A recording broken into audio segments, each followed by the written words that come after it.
first speaker of the night is Mr. Carl Alum. He is a UConn alumnus now working in Washington, D.C. as a cybersecurity specialist supporting the Department of Treasury.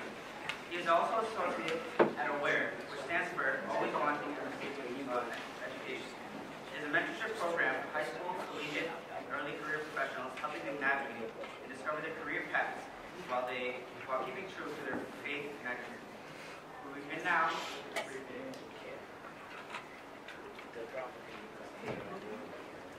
We're getting ready to eat again. We got all these kids with us.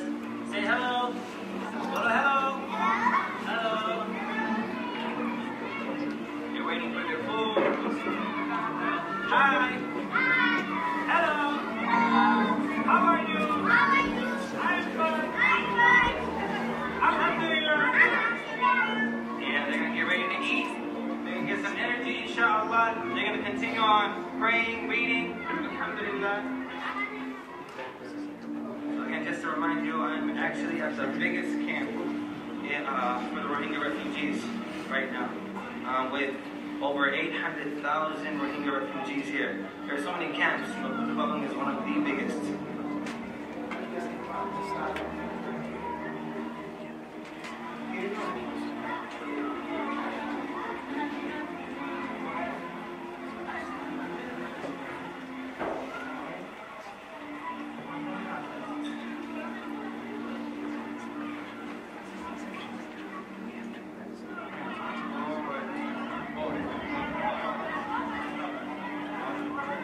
So basically what you guys are seeing right now is a line for distributions of goods. Again, this was made by Human Relief Foundation, the foundation that I'm currently working with now.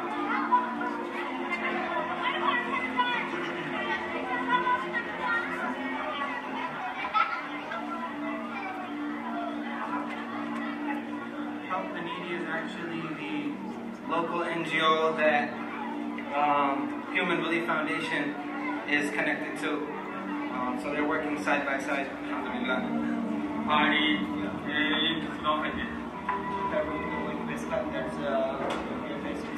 Food crisis fast, and we need fast food support, and the forest balance. So this winter season is coming. Just we need some winter clothes like blankets and for our children, so very cold now. And that's why we have need some clothes for the winter season. There have been so many people here and facing so much food here.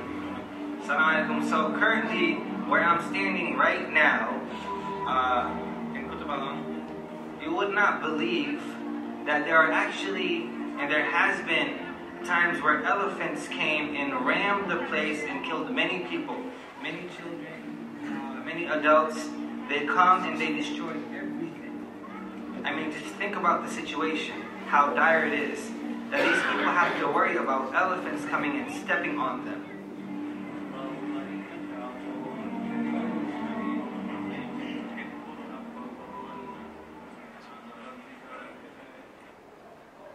I don't give up easily.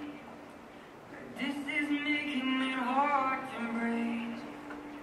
This fighting world's forgotten peace, set ablaze by fear and disease. I'm as strong as I can be,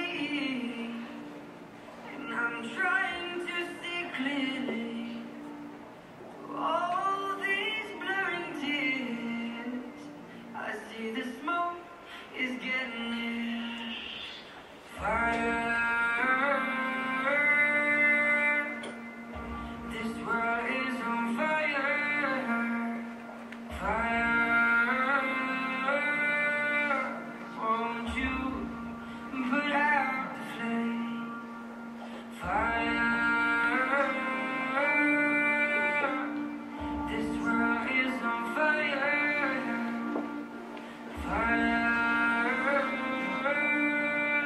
won't you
Kids are really happy.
Alright guys, so this was the last day in the camp.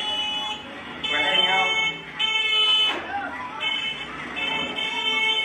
We gotta say goodbye, but inshallah, this is not the end. This is just the beginning. We'll be back.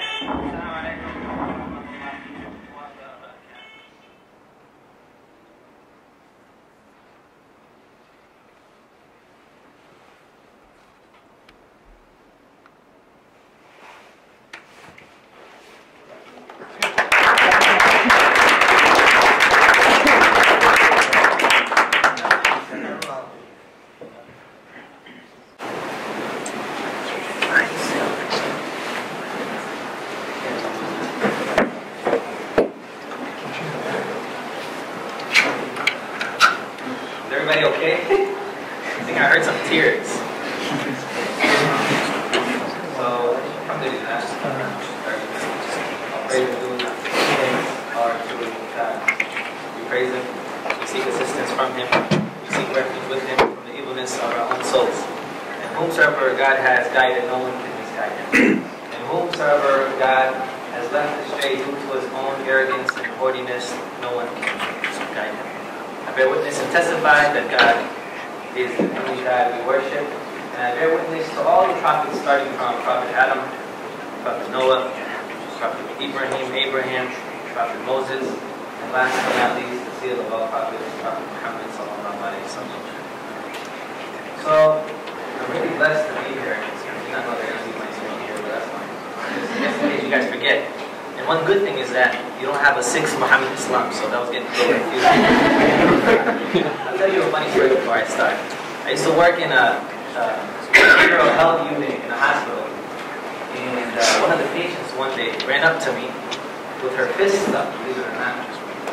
And she came to me and she said, "Are you Islam?" And I was like, "No, I'm Muslim." She's like, "Oh, okay." So we learned a lesson from this story because, you know, a lot of people, you know, are ignorant about Islam. You know, it starts just from that, just from the name. So, Jazakallah khair for all the Muhammad Islams. I only met one of you. There's 5 more left to meet. When I entered, one of the brothers, Nahian, where are you? Somewhere here. Brother Khairul, you know, I saw you go to the camp, and I really want to do this myself. Was it eye-opening? You know, that's an understatement. Eye-opening. I told him it opened my heart, right? And I hope, you know, what we captured in the video and what we speak about today is not only eye-opening, but it resonates within all of us, and it sinks and it penetrates the heart. Because we're not people who are reactionary people. You guys have much energy, you guys are collegiate people. We want you guys to make something out of this. I was trying to jot down some notes on what I should speak about. But then I got a little confused. I didn't know what to speak about. You know, I said I'll show the videos, but I went through so much. I've seen so much, so much experiences. I don't know if I should speak about the 100-plus-year-old man who grabbed my hand right after I gave a short speech. And he was explaining to me how his son carried him on his back from Burma to Bangladesh. And talking about how he has no friends left. I don't know if I should speak about the 52% of the women in the camp who have been raped by the military, who fear that they will give birth to children out of rape. I don't know if I should mention the 22-year-old young man who lay dead as I entered, the first day as I entered the camp, due to lack of medical necessities. I don't know if I could speak about all the people who are afraid to even tell certain aid workers and the NGOs that this is what happened to them. They don't want to lose their dignity. They don't want to be exploited anymore. So it's really difficult to actually tell you what I've been through because it's so much. But tonight, with the rest of my time, I want to focus on a group of refugees that truly, you know, changed my life. And these are the Rohingya children. The children who we exploit ourselves. The children who we use, you know, their faces for pamphlets and flyers so we can raise a couple of dollars. The children who we pick up, we hug and kiss, and we tell them to look into the camera and force them to smile so that we can show the world how much we care about these children. These same children who we forget after we leave them. I want to speak about these children because these children are next level. And I'll tell you why they're next level. They have shown me, they have given me faith that I had not had before I went there. They have given me lessons, right, that I didn't ever, you know, didn't know that I would be exposed to.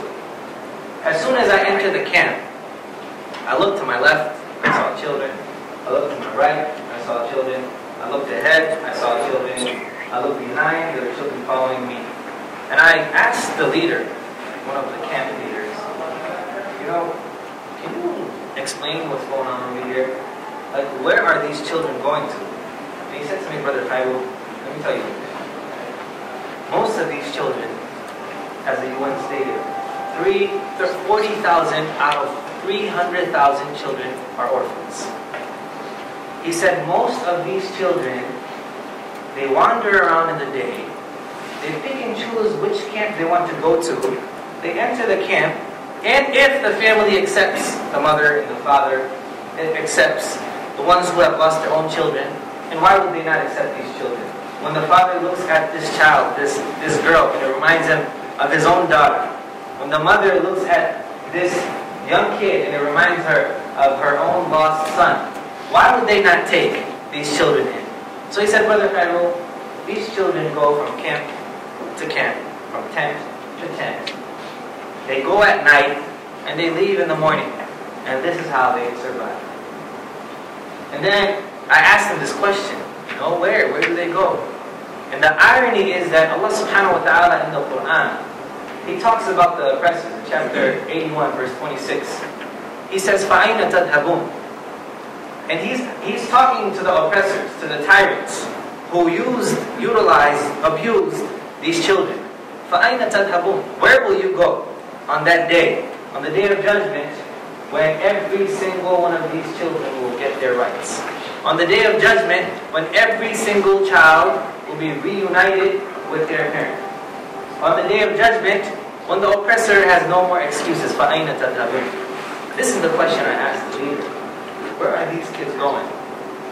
Because when I entered the camp and I saw so many children just wandering around, I was overtaken, flabbergasted, shocked.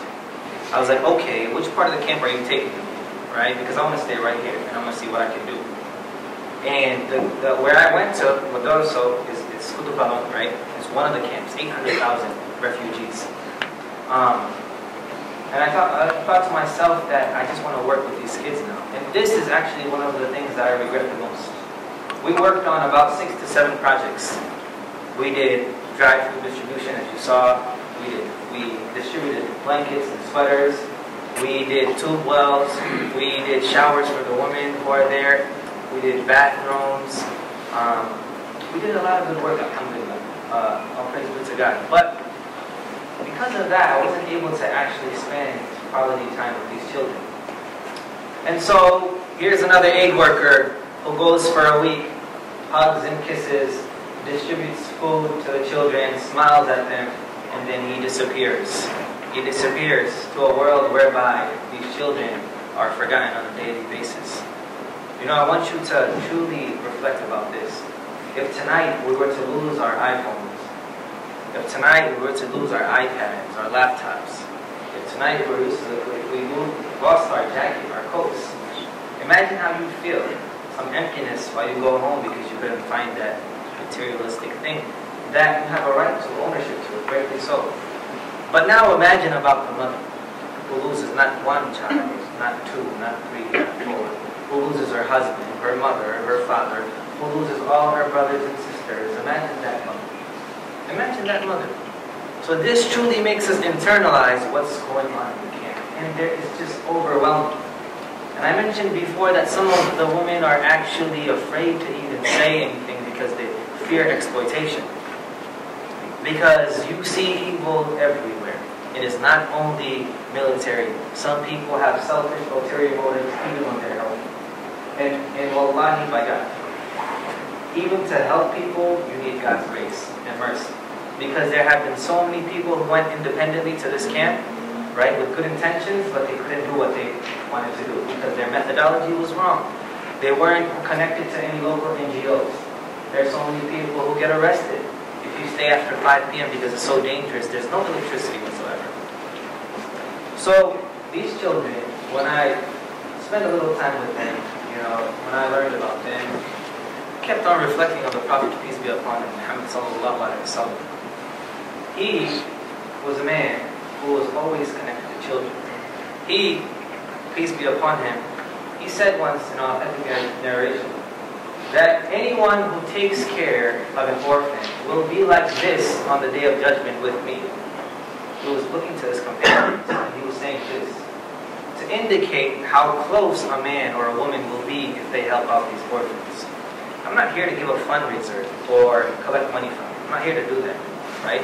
I'm trying to tell you that before we get financially connected with these kids, we have to get spiritually, we have to get connected with them on a different level, so we don't forget them. So our relationship with these orphans around the world is an indication of our future relationship with the Prophet, peace be upon him. When I saw some of the kids playing around with rocks, some of them would be tossing them, some of them use sticks with, pushing the tires, some of them would just have rocks in their mouths. I remember one of the hadith of the Prophet, peace be upon him, whereby there were days and months that he would have to tie stones and rocks around his stomach so as to alleviate the pain that he was feeling from the pains of hunger. The Prophet, peace be upon him, felt what they're feeling. The Prophet, peace be upon him, was so connected to children that he would know the names of the pets of children who are just out and about. Think about that, how connected he was. One of the most surprising things that I've heard, it wasn't in where I was in the area of my camp, but if you look it up on YouTube, you'll probably find it. I think they stopped it. I mentioned how we would lose our phones and our laptops. So wherever you go, you have a lost and found. You have that in the mall, you have that in universities. Again, you won't believe that there is a lost and found for children. They mentioned, if the kid is old enough to even pronounce his name, he tells the guy who has the mic and says, this child, you know, Tariq or whatever his name is, so-and-so, probably 5 or 6 years old, can anybody claim him? And they speak to the mic. If no one can claim him, he goes right back. So this is the situation, right? When you think about all these people, you tell yourself, all right, you know what? Good that we have fundraisers, right? We have to raise awareness, that's number one. It's good that we have fundraisers, it's good that we financially help them, but there must be something else. We must work on an advocacy level. We must be able to connect with our representatives and tell them, hey, you know what's going on? But what about the sanctions? What about, you know, you have to engage politically, right? And you have to do this not just on, you know, a monthly basis or whatnot, right? Because once this ends, it's going to be another issue, right? But if you can learn from this issue, then you'll be prepared. One of my mentors said, I wrote, it's not who is, even though we know the impact of our friends and our family, but at the end of the day, when you go to do humanitarian aid work, I'm going to tell you something, okay? It is not who is around you. It is not who is near you. It is what matters the most is what's within you. Because people are going to tell you this, they're going to tell you that. When you embark on something to change the world, right, people are going to tell you all different kinds of things. You have to remember that if you have that flame ignited within you, then you have to take action. Allah says in the Quran, Ya ayyuhan nas, inna khalaqnakum min dhakarin wa untha, wa ja'alnakum shu'uban wa qabaila lita'arafu, inna akramakum 'inda Allahi atqakum, inna Allaha 'alimun khabir. O mankind, we have created you from a male and from female. We have split you into different tribes and different nations, different colors and different faces, different skin tones, different heights, so that you may get to know one another.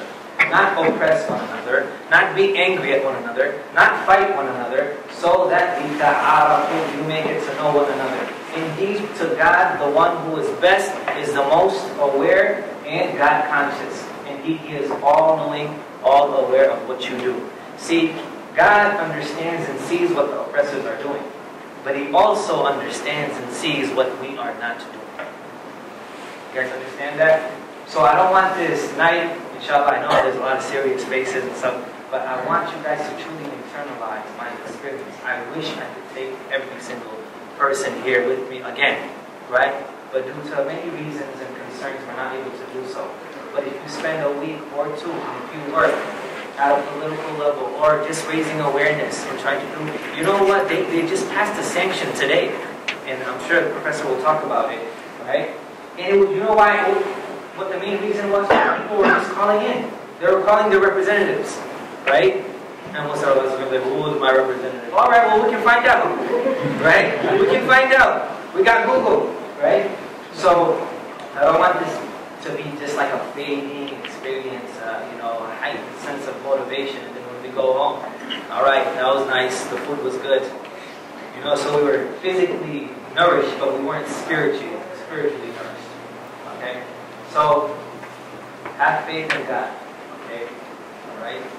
Have faith in God, and those of you who do not believe in God, I actually commend you sometimes. I have many atheist friends. I commend them. I say, you know what? Obviously, it's not a religious lecture, but I tell them, so I believe in a God, so I believe that these children will have a say on the Day of Judgment, right? I don't believe that They're just random, process of chemical reactions that are happening together, right? And you just go and mesh it to the ground, and that's it, right? But I respect all of my friends, all of my families with their beliefs and whatnot, right? And then I actually say I commend you because you guys are doing such great work.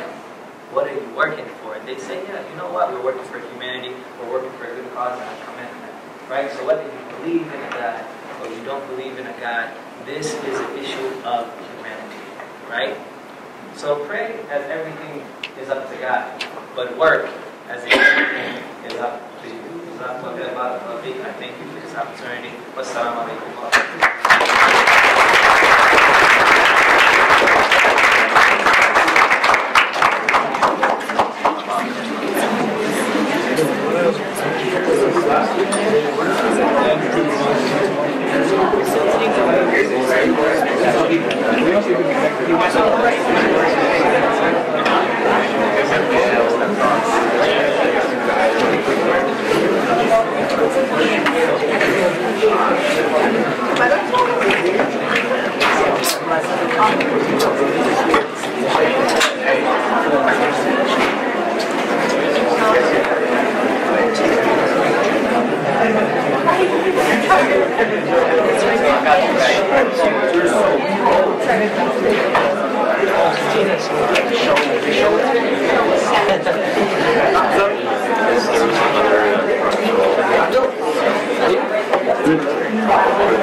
Up next, we have the UConn undergrad, Student for Rohingya and Development. Please welcome Cathy Schlund-Vials.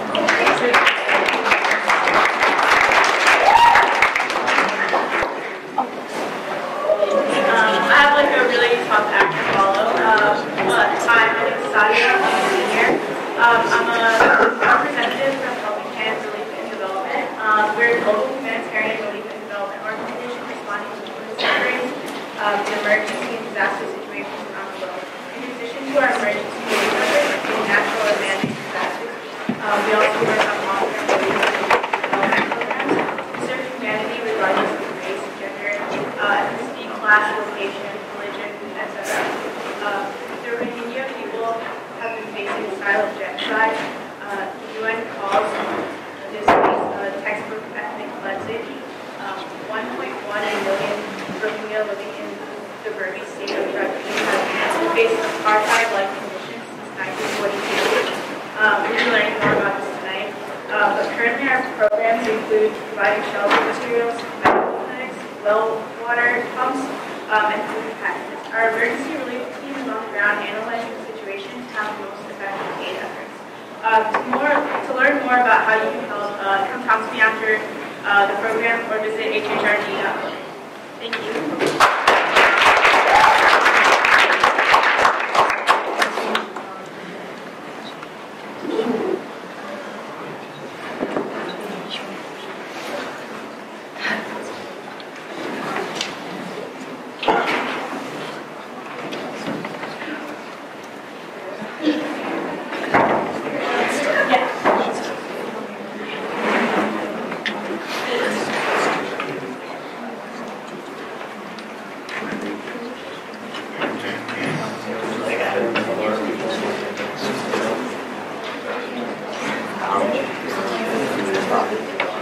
Unfortunately, Dr. Cathy Schlund-Vials couldn't make it tonight due to a family emergency.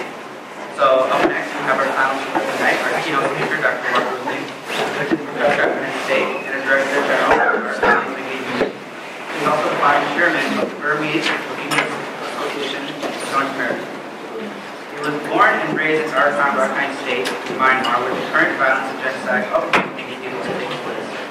Dr. Ruli's organizations are seeking political solutions issues faced by the Rohingya ethnic minority in Burma to reclaim their citizenship that guarantees their political and human rights, foster relations between Rohingya and fellow ethnic groups of Myanmar, and to advance the Rohingya people through improvement of socioeconomics, cultural, and educational issues. Please welcome Dr. Walker.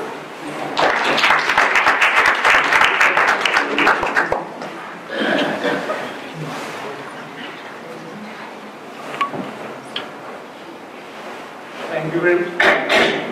I guess we didn't have speakers and to talk loud and how loud I can talk. So bear with me. Thank you very much for inviting me to this event.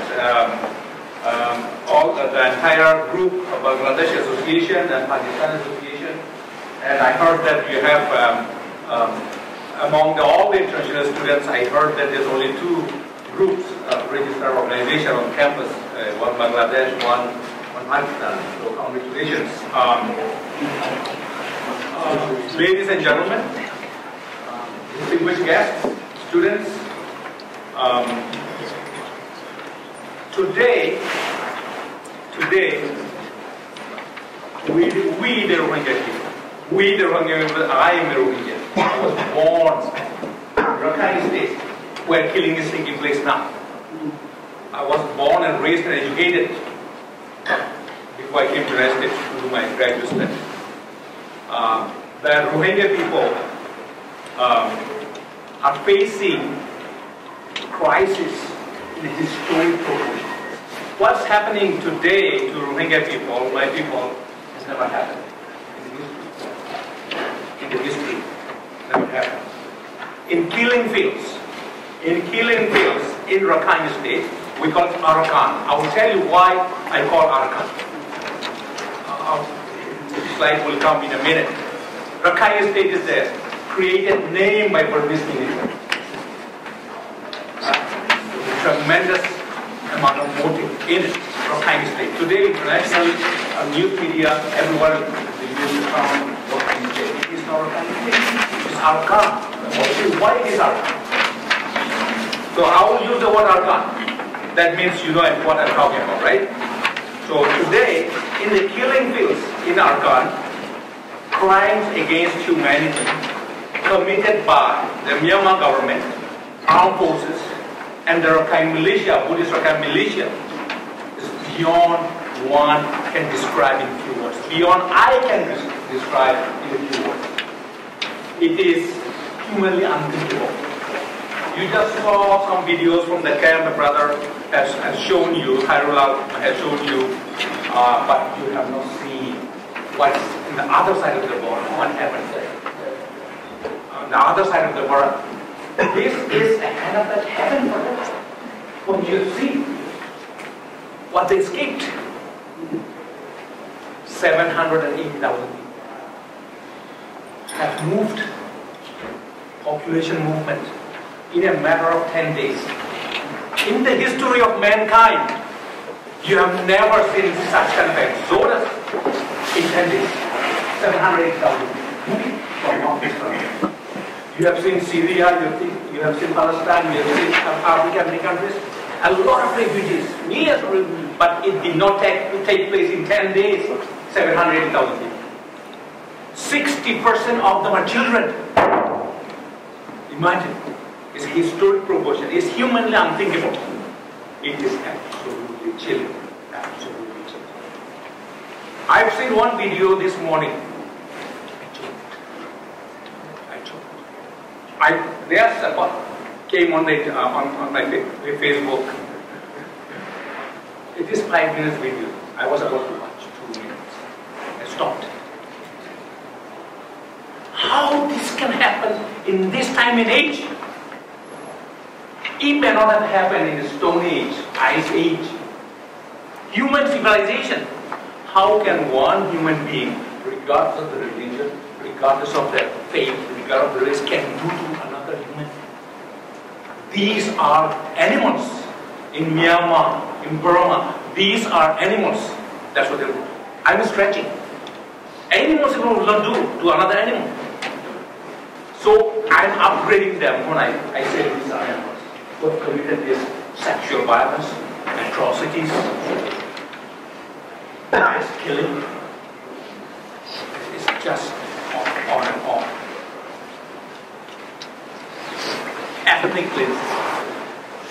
United Nations has declared that it is a textbook example. That's really my word. Ethnic cleansing has taken place a long time back when I was growing up. I've seen on my own eyes. That was ethnic cleansing. This is not ethnic cleansing now. It's outright genocide. The ethnic cleansing has come raised to the level of genocide. Genocide with atrocities. This is genocide. By every book, every standard, every expert will tell you something. You go and open the book, you go to Wikipedia, you go to any other definition, look, what is genocide? They will list. You will see. What you will read is what's happening on the ground. In our country. That's genocide. They still deny those who are not genocide. This is not genocide. They still deny. Deny. They know the truth. Who are these people? But they deny because they have different motives. So the first question comes, and a lot of you have seen and read and watched news and heard a lot about plights of Rohingya, suffering of Rohingya. But I'm not sure how many of you really know who are Rohingya, who are these people. Why is this happening to them? Why is this happening to them? Why is this happening to this population? You have seen in World War II, right? In Germany, right? 6 million people in camps. New York Times calls it 20th century concentration camp. You are seeing 1.1 million people in refugee camps in the country. But you have not seen another 140,000 inside Myanmar that has been languishing since 2012. 2012 violence. There are 140,000 as we speak now as languishing. And New York Times, Christoph, you have to know the name, right? You went there and looked and came back and wrote a report. And New York Times said that this is 20th century concentration comparing to Nazi Germany, World War II. They say never again, right? The model after that, World War II. So never again is happening. International community has not been able to stop it. We keep going, never again, but it's happening again and again. So why is this happening to these people? The Aung San Suu Kyi, the current leader of Myanmar, and many others in Myanmar, it is, why is this happening? The answer is intricate, it's complex, it's convoluted. We cannot say straight answer. It's no. They are telling straight lies to your face that it's intricate. It's not intricate. It's simple, it's straightforward. Why is happening to Rohingya people? It is rapidly growing extremist ideology of purity and superiority of race and religion. Okay.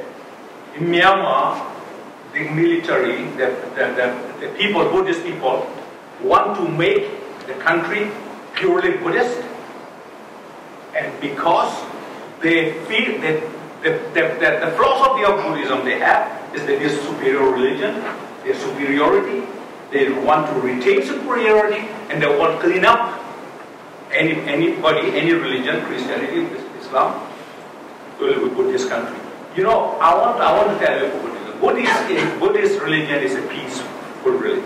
It's a religion of peace. Dalai Lama, look at him, Dalai Lama. Unfortunately, Burma is not Dalai Lama.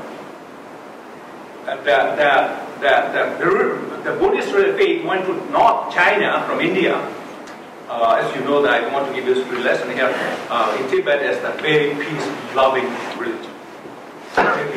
But another sect, which went south from India through Sri Lanka and to South Asia, they're militant. We've seen it. All my life I've seen it. I was grown up in a mixed neighborhood. Our neighbors are Buddhists.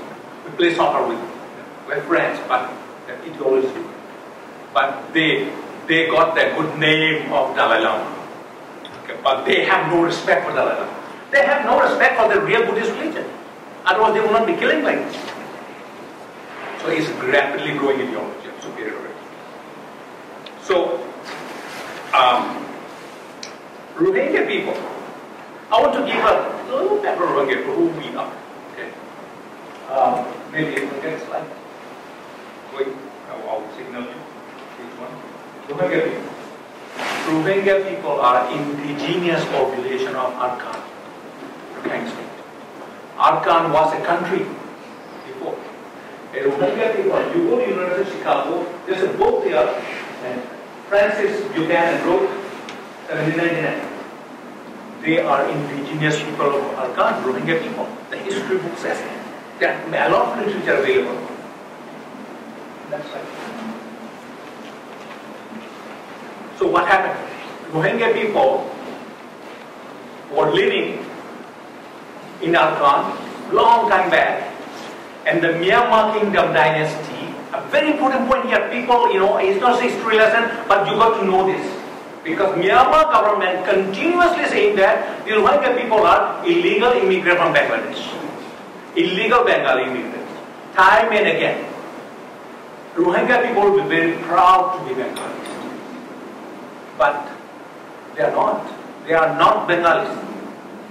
Okay, you have Punjabis, you have Sindh, you have all different Tamil Nadu, South Asia region, there are different kind of ethnic groups. In India you go and see, in Pakistan you go and see different areas. So they are not a Bengali, but Myanmar government is saying Bengali because they want to say they are illegal immigrants, they don't belong here. That's the whole reason they are calling them. No, there is no other. That's why I need to tell you who they are. So they have been there for, I showed you, 6th century, 7th century. They have been living there. They are not even Muslim during that time. They are kingdom of Arakan, not Rakhine State. Kingdom of Arakan.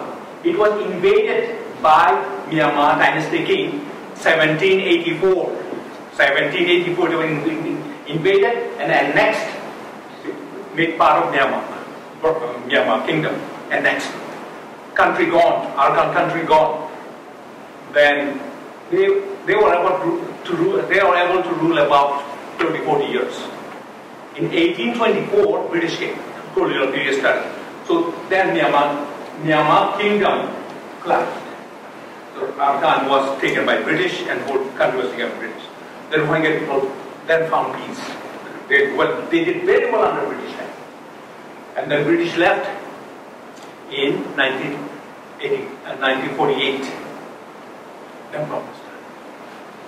Actually, just before British left, 1942, there's a big massacre. British about to leave. Massacre in 1942. There's a Rakhine state in Burma, western coast of Rakhine state, and this blue, a green dot are how the population distributed. Rohingya people intermixed with Buddhist people are distributed. This green is indicator of Rohingya people evenly distributed. Then during the massacre, they killed thousands. They pushed Rohingya back to the north. That's why they are concentrating in the north today. Now, today they are not only concentrating in the north, they are concentrating in Bangladesh. They are pushed further north from here. Okay? Now, today they are pushed further out in the refugee camps. So that's why I need to tell the audience little one line of history of me, that they are not illegal Bengali immigrants. So the independence came, and then Myanmar became a country, and then slowly persecution policy started. Because 1784 they didn't last very long. British came. As persecution policy against Rohingya is systematic, and step by step. They did that gradual approach. It was not explosion like this. For 50 years, 60 years, since independence in 1948, it was gradual, slowly, hidden. Nobody knew. You guys came to know about this very recently, right? They did slowly, systematically, step by step, because they want to escape international radar. They don't want to be seen what's going to happen. That's why nobody knew, no reports. You go look at old newspaper, you never find Rohingya issues there, because it's all hidden genocide, hidden ethnic cleansing. So that's what they are, step by step they want.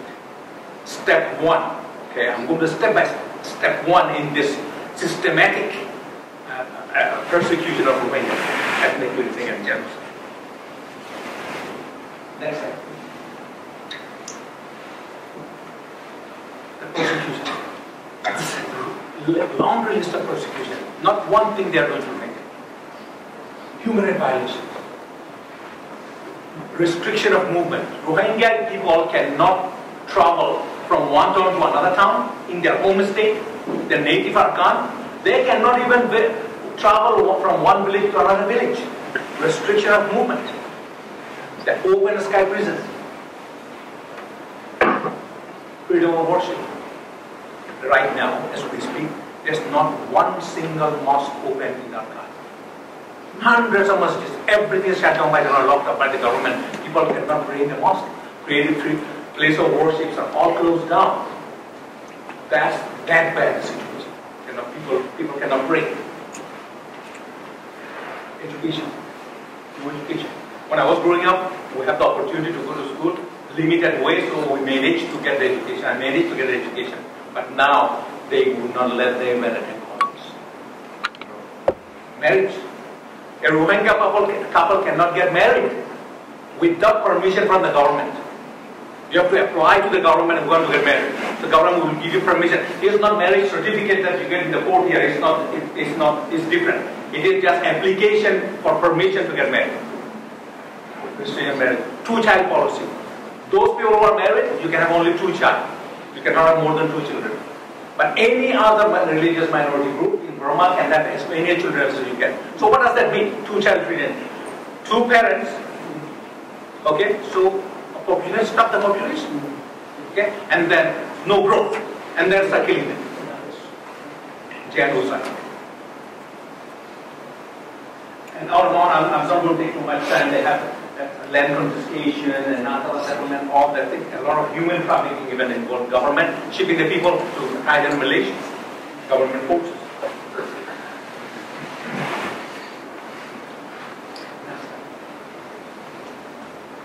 So that's first step, violation. Step 2, revocation of citizenship. And their Rohingya name identity. You will go to jail, Burma, if you say you're Rohingya. You are not allowed to use that name. What is that? A citizenship card is a Rohingya man. It was given according to government of Myanmar, then after independence, civilian government, call it NRC, National Registration Certificate, citizenship card. Given to all citizens of Myanmar, not just Rohingya. Other all ethnic groups have this citizenship. So they were citizenship in Myanmar, and this was revoked.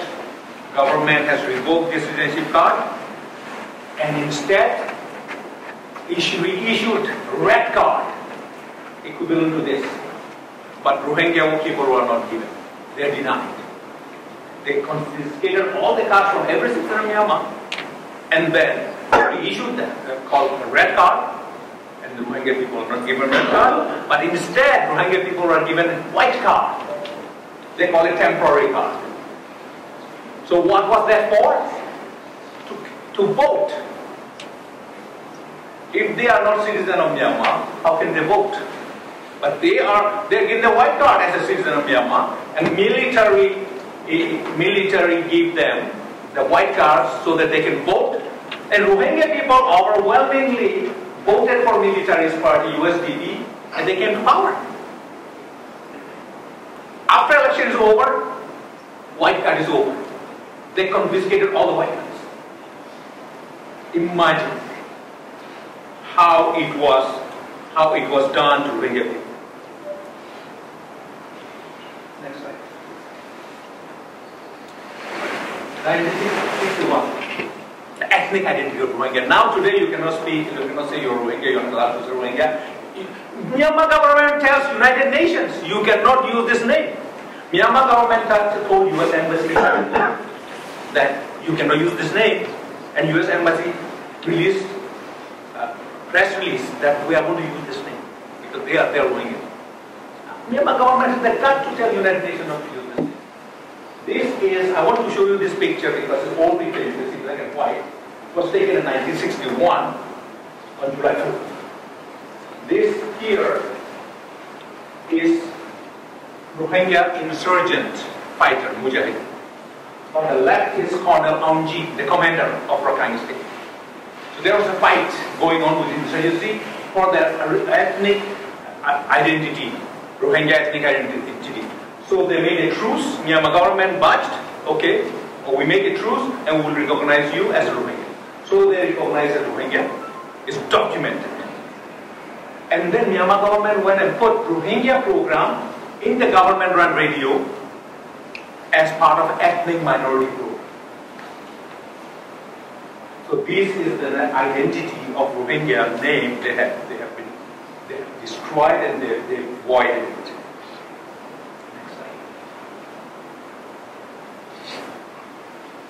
So that was step 2.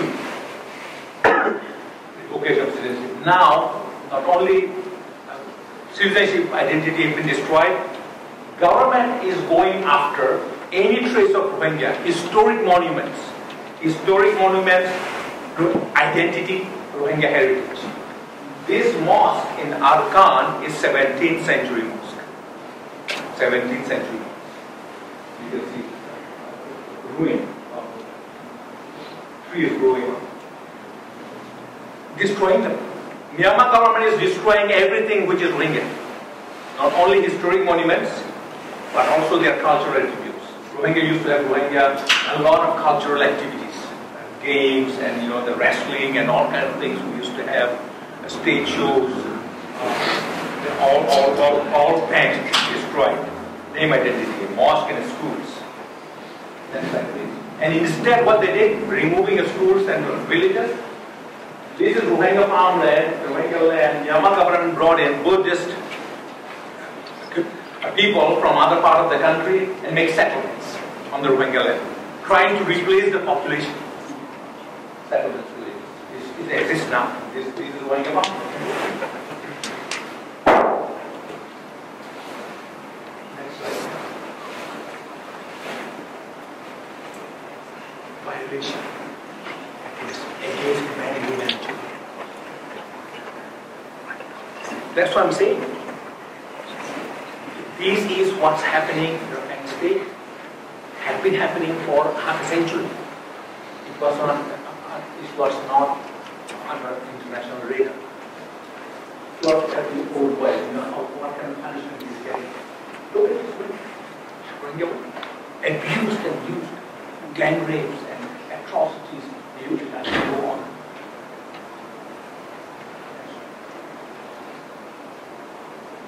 Now, August 25th, 2017, right, 3-4 months ago, started this huge influx, huge exodus of Rohingya, arriving 780,000 people in a matter of 10 days. Systematic destruction, well-planned government. Which village they are going to take it out? All the red dot is Human Rights Watch from satellite. They have mapped the villages is how they burn, systematically burning, destroying, systematically. And then you look at the map, that's how strategically they have burned all the red dots at each villages, 288 villages that targeted to eliminate the population. And then they come on course, face on face. It is a step-by-step thing.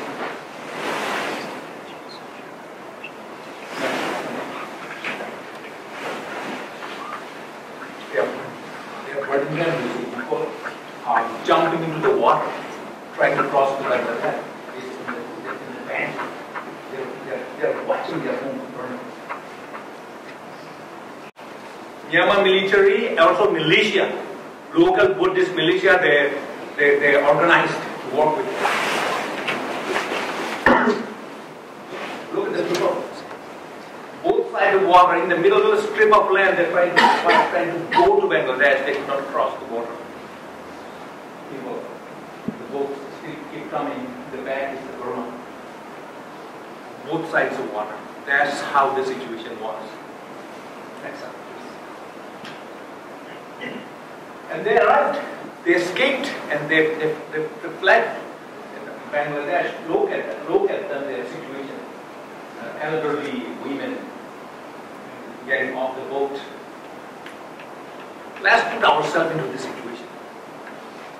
You know, it's easy for me to say this, but really deep down, let's be there. You know, the pain.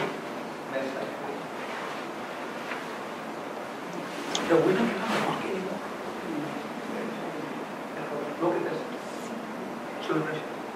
This is better for, you know what I've seen? They brown children, they grab children from the lap of the mother and threw in the fire. And you can watch this. This is a much better picture. Babies, they threw the babies in the fire. They locked up the homes, people inside, and set the fire. These are not human. They are not human. Next slide. The women.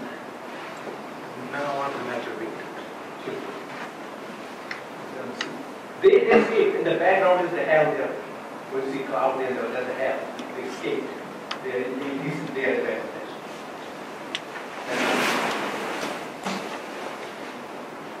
Water, you know, this neck deep water, you know, they just went there. Look at the father how tried to save his child. Crossing that water you saw earlier when they real shots. Next slide, please. Malnutrition, food crisis, and starvation. How are you going to 1.1 million? You know, 780,000 people arrived now after all the 2015. There were 450,000 before there since 2012. Let us not forget them. Before this exodus of 780,000, there were refugee camps there. Myanmar government pushed them out in 2012 and 1992 and 2012. You're there. I did duty. I was in the health department of Bangladesh. I was a physician. I was there last time in 92. They came from Burma. I was in Puricha Palong camp for over. There are 450,000. Now 780,000. So over 1.1 million. However, how long international community can sustain this? So now monsoon is coming, 3 months away. And this, you see how crowded it is. Nightmare. I cannot even think of monsoon coming. Just children.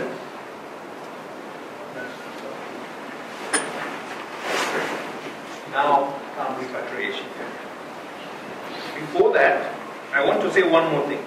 That's forceful displacement policy, that's not end of it. There's a final onslaught right now. You know, refugees came to Bangladesh, there's a final onslaught, it's called NVC, National Verification Certificate. Myanmar government want Rohingya to sign a form saying that they are Bengali immigrants. So we'll give you a card.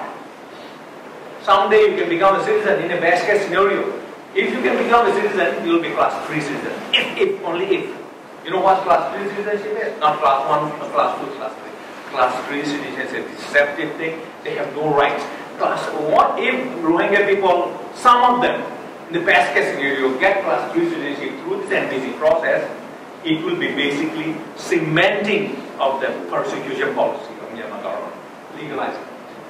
That's what's going on right now. NVC. You will read in the newspaper and news media much about coming about NVC. So then come repatriation issue. Myanmar government has signed agreement with Bangladesh government. Bangladesh government has signed this agreement in good faith, but Myanmar government started deception. Right? What is doing now? buying time. And then why is buying time? Refugees in Bangladesh, they're eliminating Rohingya, any trace of Rohingya identity, villages. They're bulldozing all the villages. There's no trace of land ownership, property ownership left. If Rohingya come back, because in the agreement they said, Rohingya refugees will be allowed to go back to their original homes. So where is original home now? They're bulldozing it. They are even removing trees because somebody may recognize his property because of the tree. They're removing the trees. You know what they have removed? I show a picture of that. Water wells, deep tube wells. There's a lot of tube wells in Rohingya villages. The main source of survival, water. They are removing them and shipping them out. So they are removing every possible trace of Rohingya, land ownership or property ownership, so that they cannot claim. Myanmar government says, okay, I will give you your property, show me where your property. Show me the proof. This is a trap. This is a trap coming. They are, according to reports, 30,000 is for January, nothing happened yet. They have constructed camp in the side of Myanmar. So basically, moving the people from one camp across the border to another camp. This camp in Bangladesh, you have that they have security at least. Bangladesh government is protecting them, army is protecting them. When they are moved to Burma side, to the camp, who is going to protect them? These are the very armed forces. They killed them. They raped them. They have burned the children, threw the babies to the fire. Are they going to guard this? Those armed forces going to give protection to these people, Rohingya, when they are moved to the other side? No way. Security issue, major security issue. United Nations Human Commission for Refugees. What is the job of United Nations Commission for Refugees? United Nations, all the member states there. United Nations, UNHCR cannot be involved in this process. Think about that. UNHCR is not allowed to be involved in the repatriation process. So you get it. So that's what's happening with repatriation now. This is going to be another hell for Rohingya they go back. Next slide. That is the camp they're building. See that? Open sky prison. You saw all the villages. It took some time from Myanmar government, 10-15 days to go and kill them, torch the villages. Now, what they are concentrating in this camp, how easy is it going to be for them to kill them? They are all in one place concentrated. So security is a major issue. So we have problems. We have the internal problems, obstacles, finding a solution. We are seeking for political solution. Right? So the verification process that I just told you, the verification process is an obstacle to finding a solution. Myanmar government is not honest, no integrity, deception. They will sign the agreement, they will let them back out or do anything.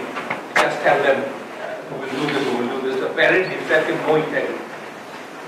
And then at state level, other kind of Buddhist recognition, they are the big problem at state level. We also have an issue to international level, but I think we can correct it if we get the message out clear. International community was very excited. Democracy, after 50 years of military rule, democracy is coming to Burma. Aung San Suu Kyi is coming to power. There was a euphoria. International community. Myanmar is transforming. That was a mistake. And they lifted the sanctions. Europeans lifted the sanctions against Myanmar, and then followed by US. Some part of the sanctions lifted. The euphoria has given them more ammunition to Myanmar armed forces to violate against minorities. International community really did not understand how convoluted this military machinery is. Right now, Aung San Suu Kyi is the leader without any power. Military is controlling them. Military is calling the shots. Military is to kill the people. Military is doing behind the scene everything, although she is was put in the front. And she has begun to sing the same song, the same tune right now. The military machinery, lack of understanding in the international community how convoluted the military machinery is. Also, now we are getting better, but in the past, one of the problems we faced was mixed messages. We, international community from every sector is not on the same page. Mixed messaging, inconsistent messages giving, that also gives the energy to Myanmar, oppressors in Myanmar.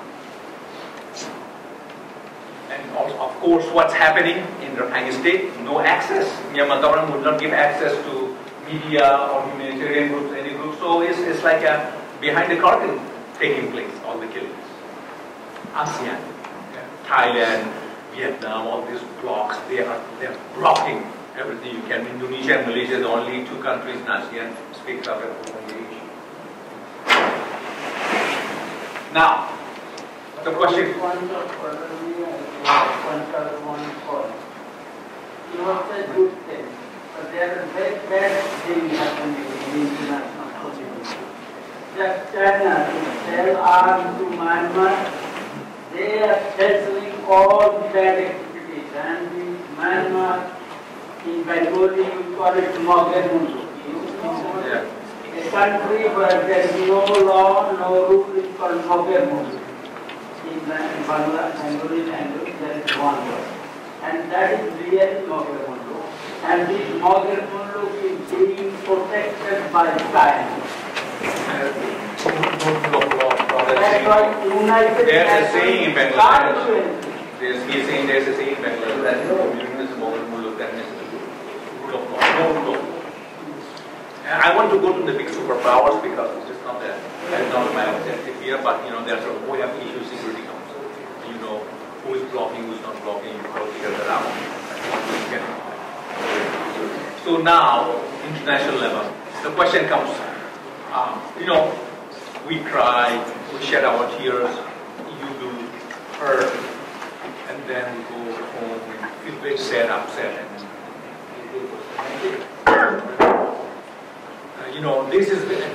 we Rohingya people tremendously appreciate you are feeling the pain along our people. But I think you, brothers and sisters, can go one step further. Okay? What you can do from here in the US. We have two bills House right now, and one is in House, US House of Representatives, one is in Senate. Senate bill was went through Foreign Relations Committee, chaired by, sponsored by McCain. It was passed yesterday. We did a lot of lobbying, many groups we have in Washington, a lot of NGOs, a lot of groups that we are able to do that, and then we have House also. So you can go to you can Google it, you can find it, 2016, one is US Senate, and then okay, there's a link there, it's a long one, but you will have to take note of this. I just go to Google it, you'll find it. It's called Burma Human Rights and Freedom Act. That was passed yesterday. And then here is McCain and Cardin, and it was passed yesterday. So what we need to do, what you brothers and sisters need to do, get engaged with your representatives, your senators, your elected officials. Call them, call their office. You can find on the Google, and their staffers will answer it, and then speak to them, and then pressure them that your representative to vote for it and come to full vote on the floor. Right? And then, you not only how we hear only 150 people. That's not enough. Your friends, your colleagues, your classmates, your neighbors. You go to Facebook. You need to reach out. That's better than crying. If we cry, the Rohingya people, we shed tears, where we're going to go? We are not getting anywhere. How about we control our emotions? Let's not cry. But we have to have feeling for them and then do something. That's what you can do. You have a lot of power. Do not underestimate your power. That's how we got this thing passed yesterday. Because it's United States of America, people's power. You know, a State Department and House and Senate are all supporting this issue. Everybody knows this ethnic cleansing genocide. So please do that. Please do that. Go home, get on the computer, put on your Facebook, friends of the friends of the friends of the friends. How many you can call throughout the country. Not only in Connecticut, many other states you have. The same thing your friends can do it. So that's my appeal to you is just for advocacy. This will be the best thing you can do for Rohingya people. The best thing you can do for Rohingya people. That get on this. So House and Senate bill. And Kofi Annan Commission need to be Kofi Annan. United Nations, when they are with Kofi Annan, headed by Kofi Annan, they have commission, they provide the report, and the implementation is needed, but Myanmar government is dragging its feet. And so Kofi Annan Commission, we need to support the Kofi Annan Commission. As I said, we have to stop this NBC. That's going to be another problem for NBC. And of course, I showed you the green card, citizenship card. That has to be reinstated. That card, citizenship card was given by the elected government of Myanmar, official government of Myanmar, but given to Rohingya officially. That's the official document. They need to be reinstated, they need to give back. Not white cards, not red cards. This card, that card has to be NRC. That's the key to get the rights for Rohingya people, because all their rights came with that card that they are taking away. Full citizenship through the card and also recognition of the name. They are trying to destroy the name. They have to recognize us as ethnic minority in Myanmar. All basic rights. I've showed you a lot of violations. Freedom of movement, religion, worship, and others. Of course, we want to live peacefully. Rohingya people do not have any grudge against anyone. We love to live peacefully within this community through relationship, develop relationship, intercommunal dialogue. There are Buddhist segment of Buddhist population. It's not radical, not extremist. I must make this clear. It's not the entire country. Those people in power, those people are doing this. But there are generals of Burmese population. I've spoken to many of them. Some of them are even my classmates. They feel bad about the situation.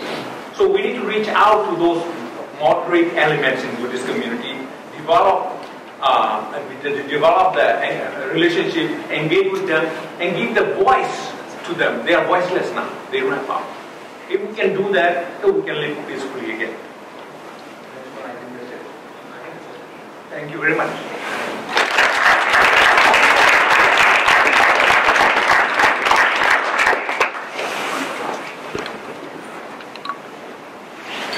As Dr. Wapper speaking, you should receive this flyer. If you really want to know more about this, you can go on the website. That's on the paper itself. We'll give you step-by-step procedure on how to do it. Right now, we'd like to open up the floor to ask any questions. Dr. Wapper,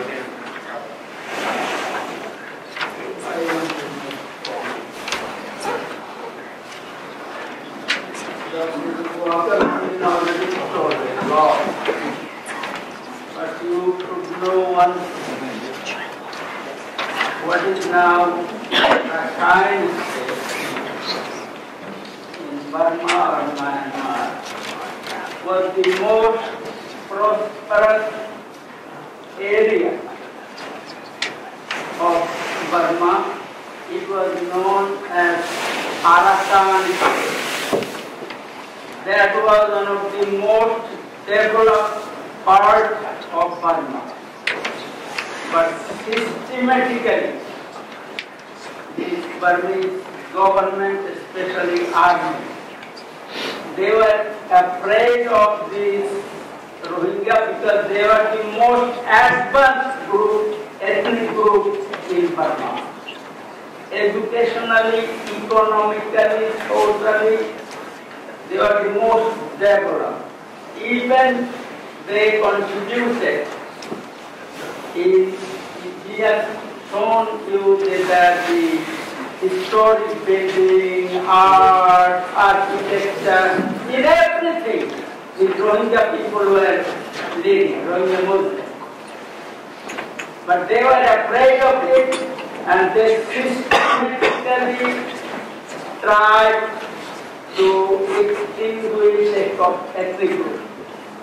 Complete annihilation of an ethnic group. That has never happened in the history, human history. What has happened in Myanmar, especially in Rakhine State, all the Rohingya, what Harun has shown is the brightest side of Rohingya problem. The darkest side you have not seen, because nobody is allowed to enter. Nobody in this age. It is unthinkable that people are being tortured. There is worst genocide in the history of humankind. But still a country like Burma don't allow the entire world to enter there. Can we believe it? There is politics.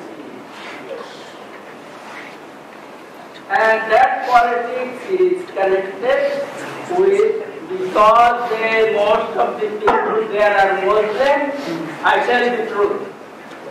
That is why it is happening. Because majority of them, 95% or 99% are Muslims. So that's why the world, I am not only sorry, I am angry with the OIC, Organization of Islamic Countries. They can do a lot, but they are not doing. So it is really unfortunate. United Nations here said, United Nations is sincere, trying to do, but they can't do. You know why? There is veto system. Only big five, any one country can stop the resolution of the United Nations. That is what is doing China. Just to sell arms to Myanmar.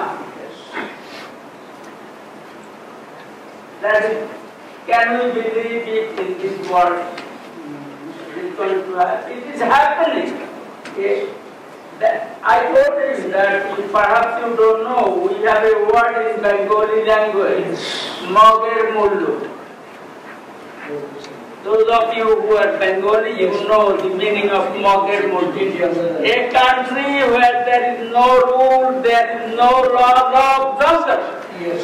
That is called Moger Mullu in Bengali. And entire Burma in Bangladesh known as Moger Mullu. For years together, for thousands of years. In Bangladesh we call Moger Mullu. Means a country where there is no rule, there is no law, no humanity.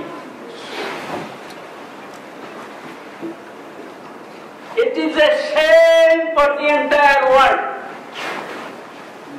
A country like Myanmar or Burma, which is the least developed country in the world, which has never experienced democracy. It was always ruled by army.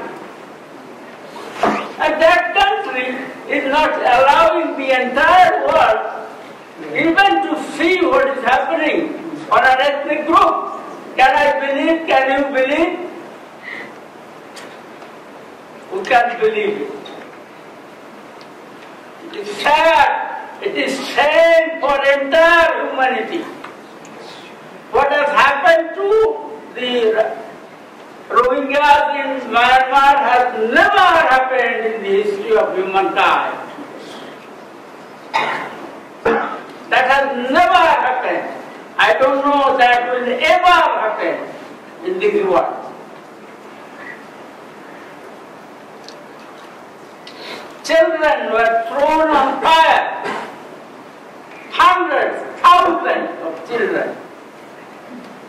Can you believe that this is possible in 21st century? When people travel from one planet to another planet,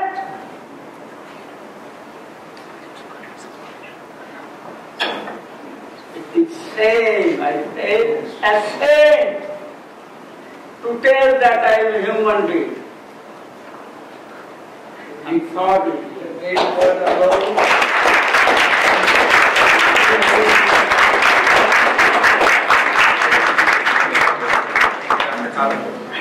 Anyone have a question? Yeah. Hi, I was wondering, is repatriation currently the only effort that's existing in terms of how the refugees are being handled, or is there a potential resettlement strategy, or is it because the UNHCR are not allowed to be part of the situation that they've been going through the engagement with the office for refugees? Yeah, it's a very good question. The question was the repatriation agreement that Bangladesh and the government has done is the only option. As of now, it's the only option they have done. So let me go to the details. So they said initially they would transfer 30,000 people, and they build the camps, you see, with the fence and wires. And then from there they will let them go to their own villages. Okay. So, but their villages are existing, they are bulldozed. So it looks like it's trapped because if there's no village, it's not a village. When they're going to go, they're going to stay there, so it becomes semi-permanent place or would be permanent place. Okay, so language and their life. UNHCR was not allowed. Okay, in 1992 agreement, there was a repatriation. 1992 UNHCR was allowed. So UNHCR was not allowed. And Myanmar government did not give them any other option. So we are calling to the international community, government Myanmar, not to rush the 30,000 people to the camp on the other side. Make the condition on the ground favorable, conducive. So while these people are well taken care of in Bangladesh for now, with international aid, build their homes, village by village maybe. You cannot do all 1 million people overnight. In the UNHCR need to be involved. This is a monumental task. Imagine building the homes for 700, 800, 1 million people. Who can do that? Government Myanmar cannot do that financially or logistics.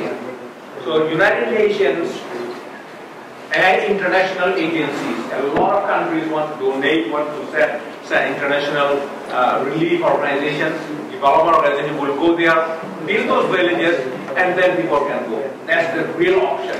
The Myanmar government is not allowing, but we're calling for that. Again, they can hear that from you as a United States pressuring the U.S. government to be aggressive. Alhamdulillah, U.S. government is very aggressive, but we can do it. We are aggressive to let UNHCR, High Commission for Refugees, to go in there, work with Myanmar government. It's not a question of territorial integrity or sovereignty. It's United Nations. Myanmar government is part of United Nations. They go there and provide the ground, and that will be the real option. Good option, but there's not a lot of good question. So, because I'm thinking of the refugee crisis, where that took about 25 years to solve 100,000 refugees, and that was 2%. How long do you think, in terms of resources and in terms of the political situation, how do you think refugees will stay with Bangladesh? Well, this will be very hard to predict because Myanmar government is not predictable. If the party is one party is not predictable, no, that is not the right word. They are not only unpredictable, they are untrustworthy. What they say, They never do that. So how long it will take will depend. Now, according to the agreement, he said it will take 3 years. Okay, still 3 years. Okay, so they will have 30,000 and then another batch, but it's all on the paper. But it will take longer than that. But you know, like brother said, if they are trustworthy, if they are predictable, they are not predictable because they are not trustworthy. That's why you cannot predict them, right? So it's the same one. If the Myanmar government is willing and honest to solve this issue, they let international community in, UNHCR in, establish the villages. Rohingya people will not need a big building, they are the one for mansion. They want to have a smaller structure, a wooden structure. They have lived their entire life like that. How many people have big villages? They are farmers, they are very subsistence farmers. In that case, then it will be, resources available, international community is ready to help, United Nations, HCR is ready to help. It can be done in 3 years actually, if Myanmar government is cooperating honestly with integrity. Yes, somebody had a question there. Earlier you talked about growing up with neighbors who were Buddhists, who were Burmans, I assume. And you also showed the slides showing the villages that were targeted. So I was just wondering if you could talk a little bit about, do these populations live in separate villages or separate hamlets? Do they tend to live in places where there will be next door neighbors? And has that changed over time during your life? Oh, it depends on the pockets in township. In certain townships, my township where the violence is, in the city of about, when I was growing up, it's about 15,000 population, 20,000 population. There are some pockets of Muslim areas, there are pockets of Buddhist areas, there are pockets of mix. That's where I was staying in quarter number 5, quarter number 3, they name it pockets at quarter number 5. I was born in quarter number 2, our neighbors are Buddhists, and there's Muslim houses in so these are the cities. In the villages outside the town, they are separate. There's Buddhist villages, they are Muslim villages. So they are not mixed. And in certain locations, as village tracts, they are proximity, maybe quarter of a mile away from each other. Do they have questions? Yeah. Okay. There's somebody over there. Somebody has a question from there, that corner, I saw. Somebody has a question. Yeah. I have a question. Speak loud. Sorry. What do you think should be done to address attitudes of the Buddhist population in Arakan to make it safer for Rohingyas if they were possibly to return? I can't hear you really. I'm sorry. Be a bit louder. What do you think should be done, in terms of the attitude of the Buddhist population in Arakan to make it safer for Rohingyas if they were to ever return? Do you think that that's the social situation? What should be done to make the Buddhist people accept the Rohingya population? Yeah, because even if they were allowed to return to Arakan, the social attitude would still be against them. So what do you think should be done to address that? I have lived in that environment, it's doable, but we have gone so far back. We have, it will be a big challenge, but it's doable. It will be a big challenge not because of Buddhist community themselves, because they are human too, but they have been constantly fueled by the military, the army, for hate speech. You know what they say? You say, these people are cancers, Rohingya. They are going to eat you alive. They will take over. Islamization of Arakan. Arakan, Rakhine State is going to be Muslim, 100% Muslim pretty soon. Your future your existence is threatened. You have to do something about these people. Preaching them through Buddhist monastery, Buddhist monk, Viratu, and that these people are afraid. And they believe them because these are not sophisticated people, the grassroots population. So what about military preachers, Buddhist the monks preachers, they believe them, they feel really scared. So they will not come forward to patch up with the Muslims to live together, but if government just stops that now, what they've been doing for 50 years, there's hope.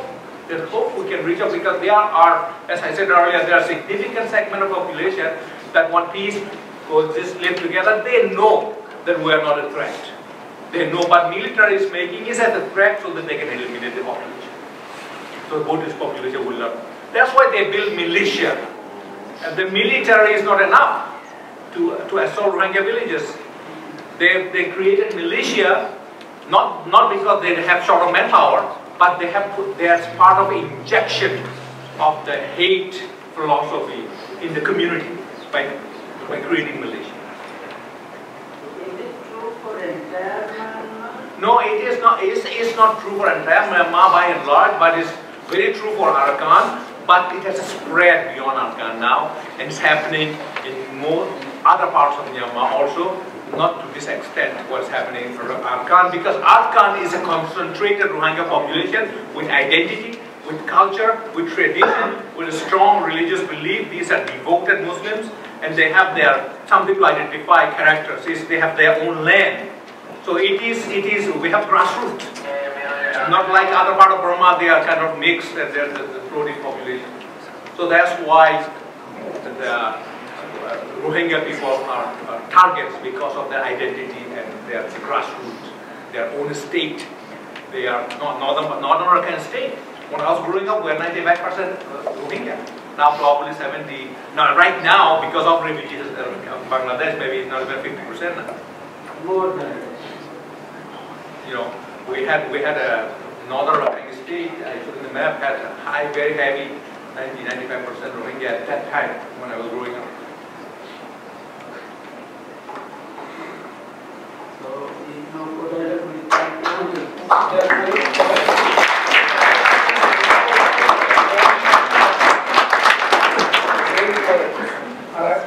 allow warnings right? In Arakan, the main word was a renowned word. Allow in morning Arakan.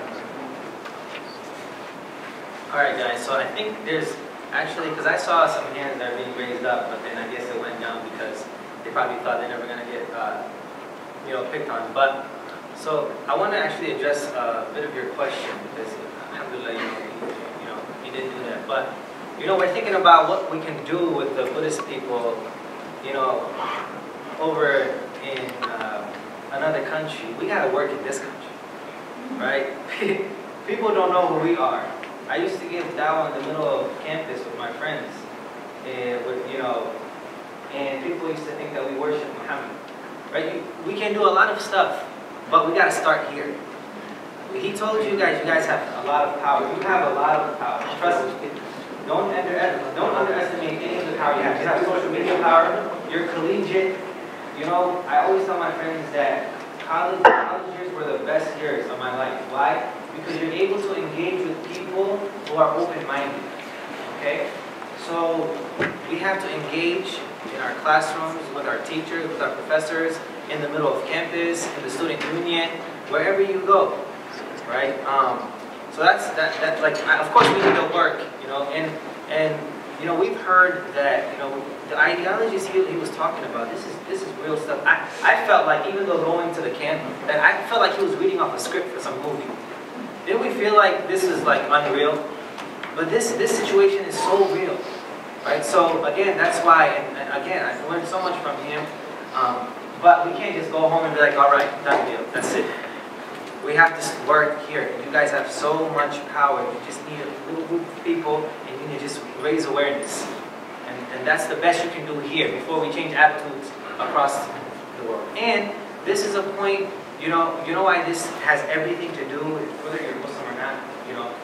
This has actually everything to do with Muslims in America. This has everything to do with racism in America, okay? We cannot paint the whole America as racist. We can't do that. We have to be, when you're intellectually engaging with people, you can't speak that way. And just like he said, not all Burmese people are the same, right? But there are religious Burmese people, even monks, who theologically justify these killings. Go online, go to YouTube, check off these sources. You know what they say? They say Rohingya Muslims, they're like insects. And we believe in reincarnation anyways, so not all of them, I'm just saying, they believe that, okay, if they're killed, maybe perhaps they'll come back as human beings. This has everything to do with us tackling extremism within Islam too. We have an isolated group of people, right, who think they represent Islam, and they put in a bad name for us. So what does people do? They fear us too. And how do we make people understand that we are not of those that they see in the TV? Is by speaking to them. Is by talking to them. All right? Someone had a question. Okay. All right, so unfortunately, if you need to ask more questions, if you guys have separate questions to ask, I'm available for you guys as to what you can do, like step-by-step actions you can take. But again, I applaud our professor here, and I commend all you guys, all the Muhammad Islams that you say, and I hope and I wish you guys contribute to whatever they need so they can continue this effort in the future.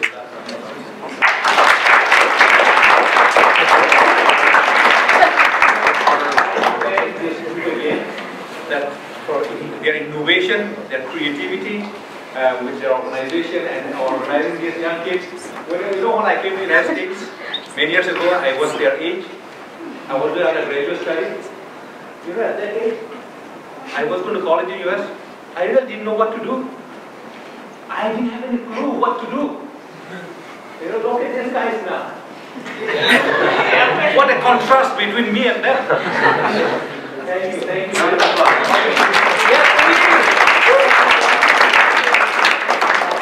I'd like to invite Mr. Hassan for remarks.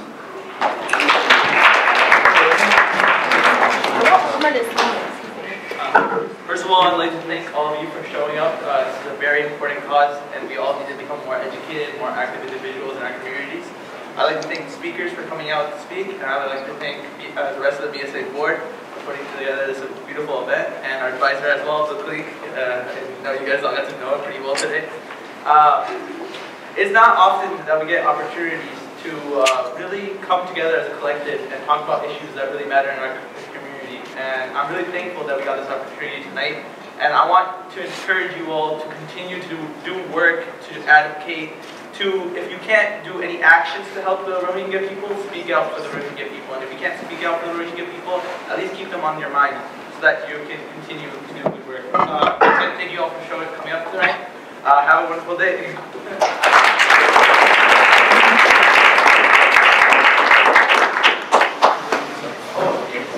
One more thing. If you would like to donate to the cause, there's a donation box upstairs. So please donate. Also, people